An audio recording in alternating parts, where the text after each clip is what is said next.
Ahlan wa sahlan. This is our Middle East. I'm Dan Diker. Al-Sharq al-Awsat lana ma'an.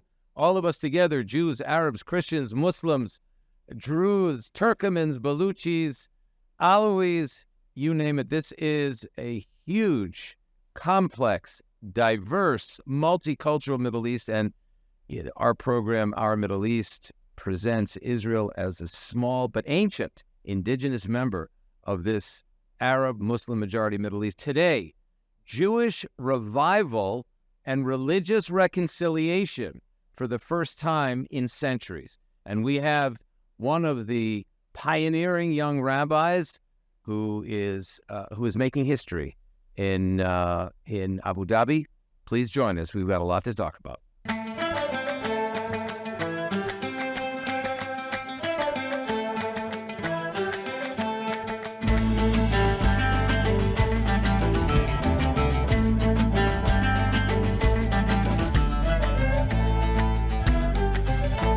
Rabbi Ben De Toledo, you are making history, the first young a rabbi and rabbinical scholar in residence in Abu Dhabi, the first time in 100 years, right, that there has been a revival of this sort.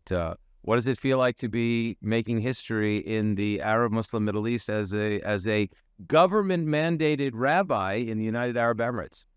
Well, good morning, Dan. It's great to be here. I appreciate you having us on this morning. It's an incredible privilege and opportunity to be part of this unique moment in history. This is the first purpose-built synagogue in the Gulf in nearly 100 years. Of course, the Jewish story in the UAE has now been documented in a number of films and articles and has been growing with increasing strength for the past 15 years. But of course, the Moses Ben Maimon synagogue, which opened this past winter in Abu Dhabi at the Abramamic family house, is the first purpose-built synagogue in the region in nearly 100 years. When you say purpose-built synagogue, you mean to say that the government of the United Arab Emirates, under the mandate and with the blessing of Mohammed bin Zayed, the leader of the UAE, has essentially instructed the UAE to make you a government employee in the name of religious and cultural pluralism. Correct. One of the most unique pieces of the religious story in the UAE today is, of course, that UAE is home to over 200 nationalities and ethnic groups. And one of the trademark traits of the UAE, which actually goes back to the founding of Sheikh Zayed, the founder of UAE in the 1970s, was this commitment to tolerance. And so, as such, in 2017, the UAE government actually established a Ministry of State for Tolerance and Cooperation and appointed Sheikh Nahyan, a member of the royal family and a trusted advisor of His Highness Sheikh Mohammed bin Zayed, the president of UAE, to lead that ministry. Under Sheikh Nahyan's leadership in 2019, the UAE actually held a year of tolerance. It was a year-long curriculum devoted to embracing and displaying these values,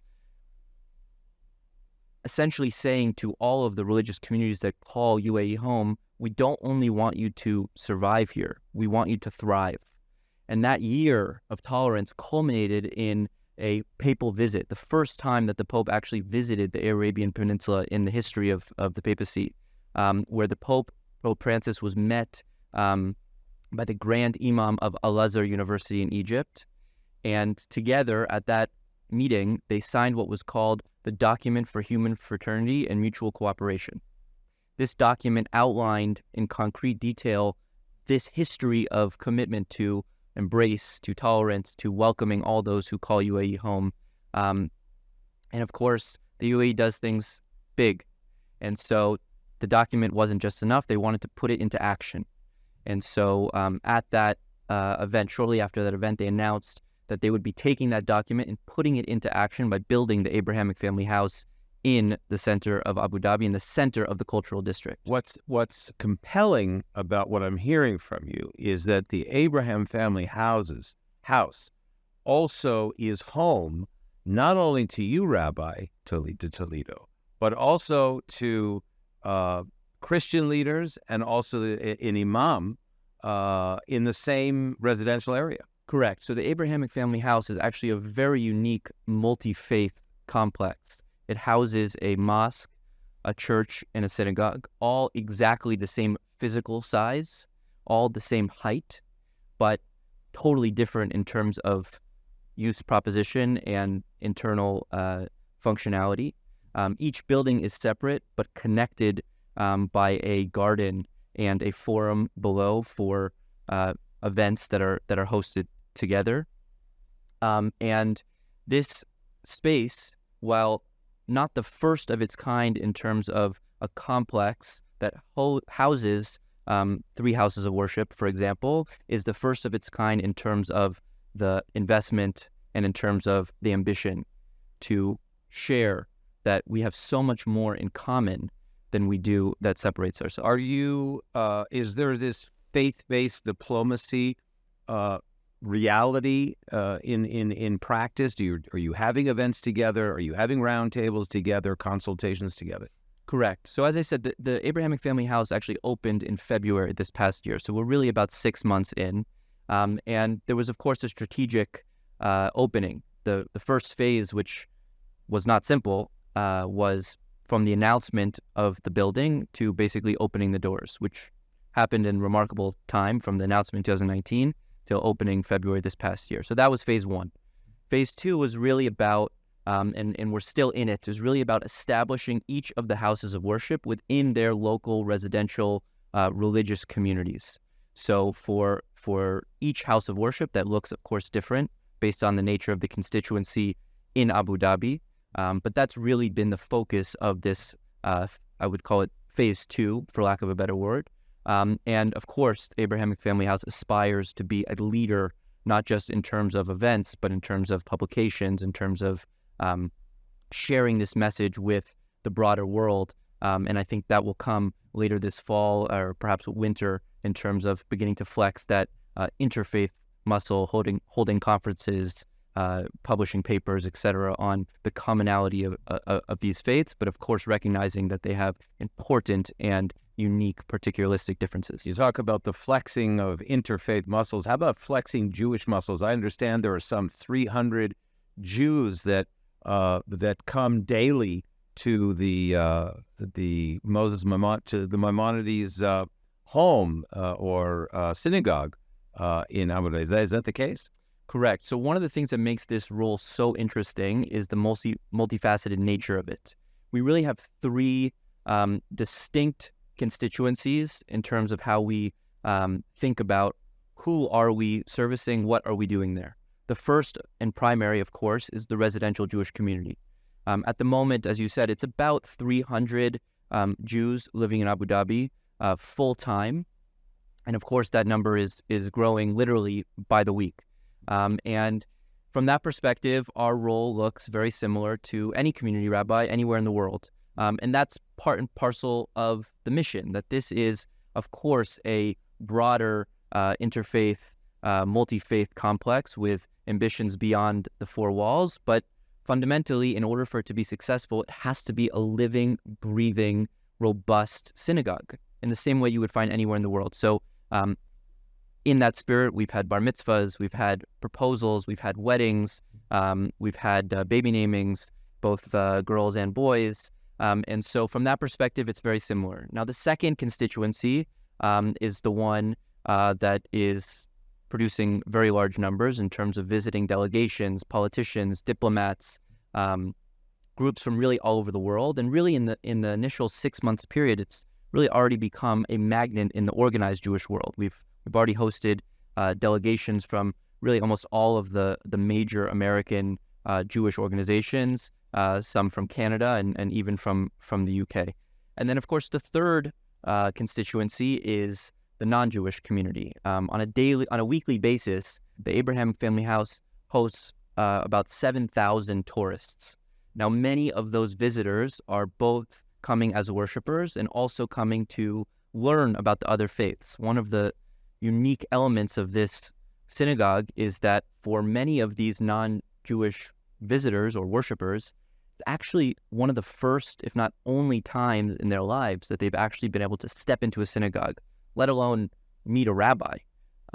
Unfortunately today, as you know, the security situation in much of the world makes it almost impossible if you're a non-Jew to visit a synagogue almost anywhere you go in the world. But here it's actually the opposite. They're invited in, they're invited to ask questions, they're invited to interact with us. And that's one of the most meaningful and fruitful pieces of this role, is that daily interaction. You know, just last week, I had a knock on my door, and I had this really wonderful Indian girl who just graduated college. She was visiting Abu Dhabi with her parents. And she literally, I kid you not, had a yellow notepad with 15 thoughtful questions about Judaism. And she said, could we sit and talk? I've never had an opportunity, but I've always been interested. I studied in university, and I want to learn about these things. And so it's a very, very powerful experience. You know, you're a graduate of the Strauss Rabbinical School at Ohr Torah Stone institutions, which is one of the most outstanding institutions for training rabbis for international work. How has your training at Ohr Torah Stone served you in this historic role? You know, it's funny, when my wife and I, Rabbi Nitiel, made Aliyah to Israel about 4 years ago, and I joined the Strauss Kola Yeshivat Machanaim under the leadership of Ohr Torah Stone. I came to the Rosh Kola, Rav Eliyahu Gatano, and I said to him, you know, we just made Aliyah. I know that the yeshiva likes to send students out on shlichut, but I'm actually not interested in going on shlichut. We made Aliyah because we want to live and we want to work in Israel. And really that thought process was very simply that, you know, we loved America and we have nothing but appreciation for it, but we came to Israel because we wanted to be part of the greatest project and most important project in the Jewish world, which of course is Israel, full stop. But as they say, man plans and God laughs, right? And so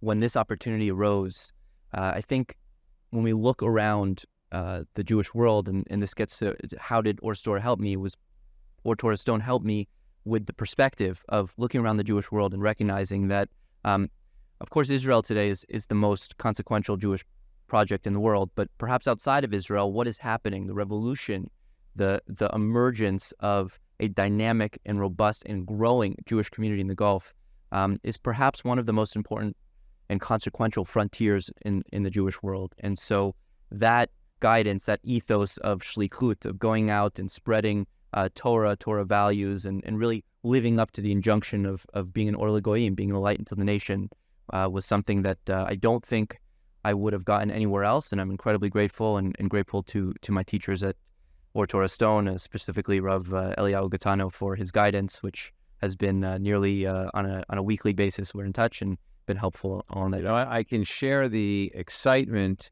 and the appreciation for Ohr Torah Stone, having myself left the comforts and protection, if you will, of the wings of the United States back in the late 1980s, and cut short a business school experience at Harvard, and left at the urging of Rabbi Riskin.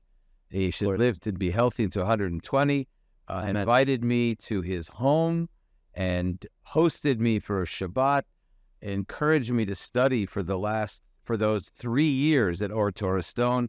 And that, in a way, here has brought me, in a sense, Rabbi, to speak with you about Ohr Torah Stone's shlichut.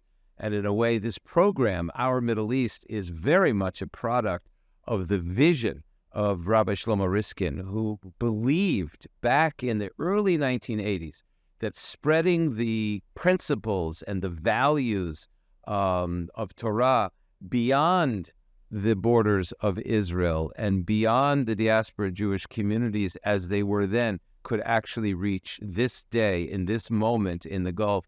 And then, of course, one of his great students and colleagues, Rabbi Catriel Brander, who today is the president of Ohr Torah Stone, shares those values and the vision. So I think it's really, it's a great credit to Ohr Torah Stone to have this global vision of what modern adaptation of ancient Torah values can be in connecting to some of our historic partners. And here we are in the Gulf. I just sort of put this together as I was hearing your very eloquent explanation about how you evolved from Ohr Torah stone. Absolutely, and I think I mentioned to you earlier before we entered the studio that we can't connect history moving forward, but we can connect the dots looking backwards. And one of the formative religious experiences of my life was in 2015 when I was here in Israel on a gap year. I was invited very graciously by Rabbi Riskin and his wife to join them in Efrat for a Shabbat,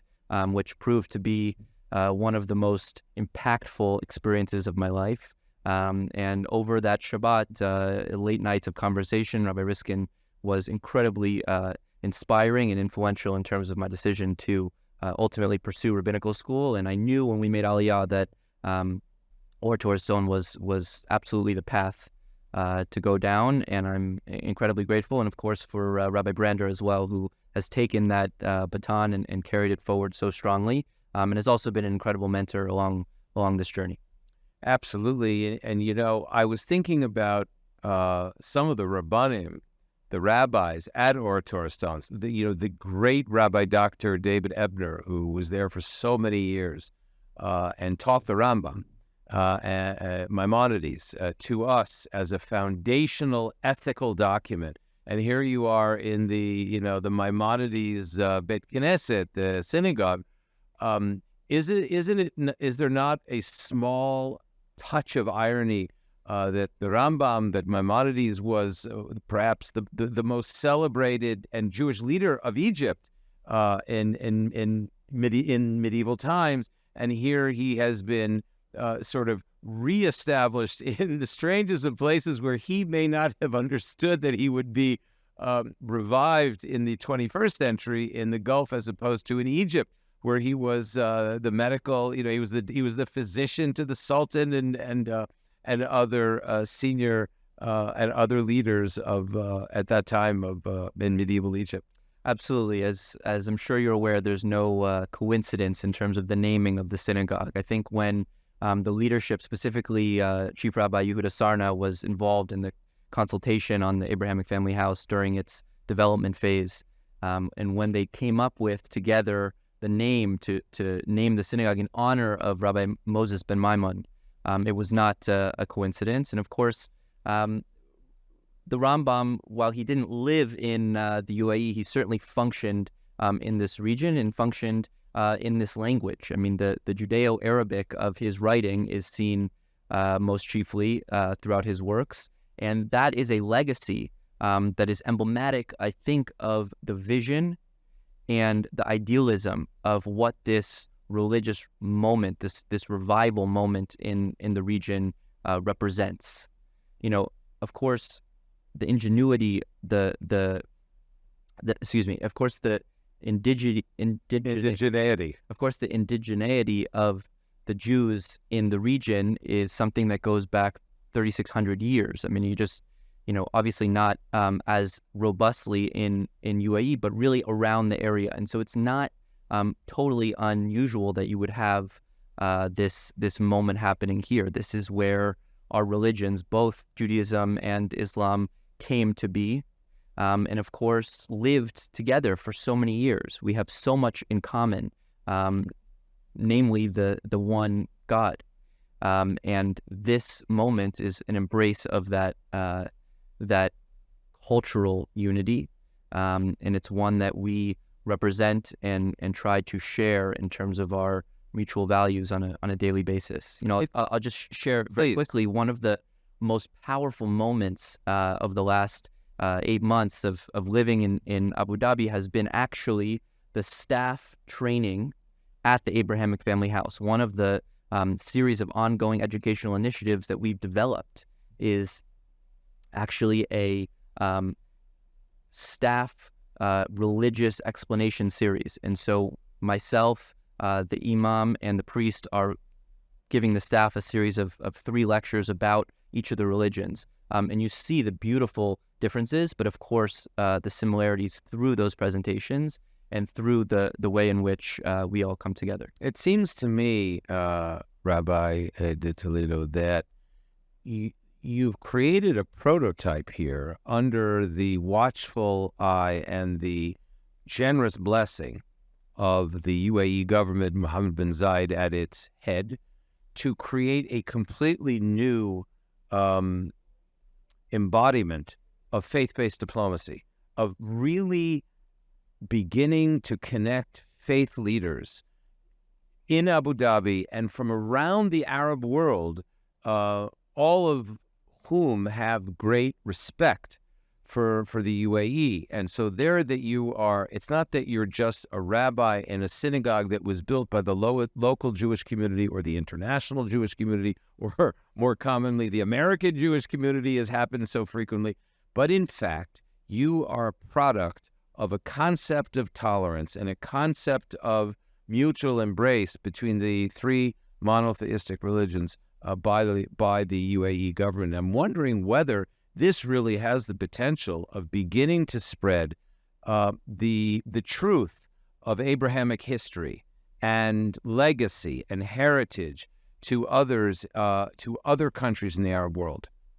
I think we should be careful not to over-pathologize the political impact of an institution like that. And the truth is, I think we should be careful not to over-politicize the impact of the Abrahamic family house. And the truth is, the goal is not to solve complicated geopolitical problems. The goal is to be, first and foremost, a functioning, thriving, growing center, multi-faith center for three houses of worship. However, we can't ignore the fact that certainly this is located within a moment of tremendous reconciliation and growth in the region. We're kind of both, I would say, intellectually brainstorming, because this is such an unusual moment when we think through the multiple implications of what we're discussing this morning. It's absolutely, you want to pinch yourself to think that here you are a rabbi, in an ancient Muslim Arab country that for years did not have any relations with the state of Israel, and now is embracing Jews and also normalizing relations with Israel. And what comes up ultimately in the collective Jewish community here in the one and only Jewish and democratic state, the state of Israel, is whether our Arab partners are accepting us as an indigenous member of the Arab Muslim majority Middle East, or is it more of a practical acceptance on the one hand, and on a purely theological level of individual tolerance, because they use that word tolerance as opposed to collective embrace, whether they're accepting a de facto existence of the Jews in the Jewish state. It's just sort of an open question. Correct. I mean, I think when we speak about the Abrahamic family house, we need to be careful not to overly pathologize the implications on a political level. This is not going to solve complicated geopolitical problems, and that's not the goal. The goal is really to be a dynamic multi-faith institution that houses three vibrant houses of worship.